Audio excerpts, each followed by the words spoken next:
And what do you think is the most important ethical component of a doctor? Where do doctors stray, and where does that need to be corrected?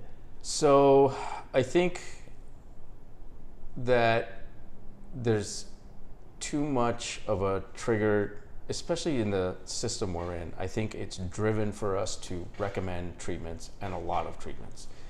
I think we're seeing now that less and less, and especially with radiation, we can give less treatments and still be as effective. And sometimes we don't need to treat. There was kind of had to go through this growing pains of prostate cancer, #1 cancer in men. All the screening was leading to very early detection of low-grade, low-risk prostate cancer. And enough studies were done to say, hey, look, you don't have to treat half of these. Doing the treatment is just going to give them much more side effects. They can live a long time with that low-grade, low-risk cancer, and nothing will happen.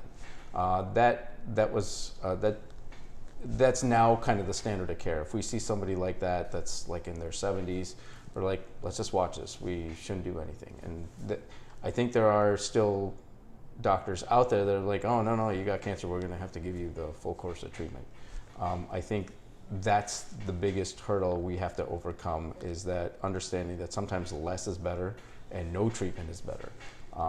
Right now the system is designed to kind of incentivize treatments. Financially or pressure-wise from other people? Or? Just, yeah, pressure-wise from system-wide. Even when doctors recommend treatments, they're doing the treatments, and then there's a component that, comes back to the doctor group, but there's a much bigger component that comes back to the hospital itself, because the hospital now has become this big bureaucratic administrative machine. Money, you mean? Yeah, money from the insurance companies and that sort of thing. So the hospital component is almost is triple, what doctor recommends, does all this stuff, all the kind of cerebral work.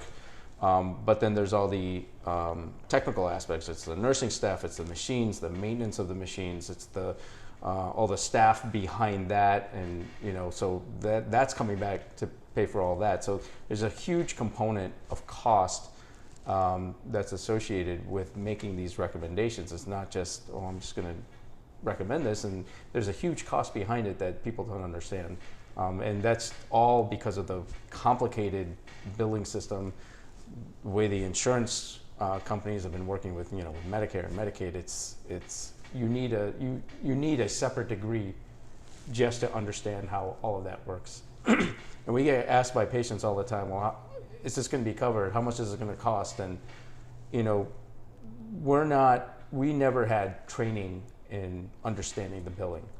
And because of that, I think there's been a lot of unintentional abuse, because the system is so complicated. And I think that's the biggest hurdle, is just simplifying the system in such a way that that doesn't happen.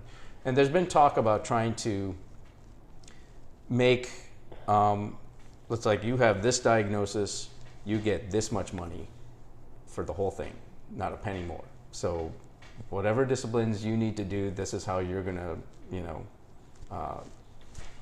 assign the money for the surgery, for the chemo, for whatever. Oh, so then the doctor might want to do less. Well, there's going to be that too, or it's like whatever you guys don't end up spending, that's what you can keep as revenue. Mm-hmm.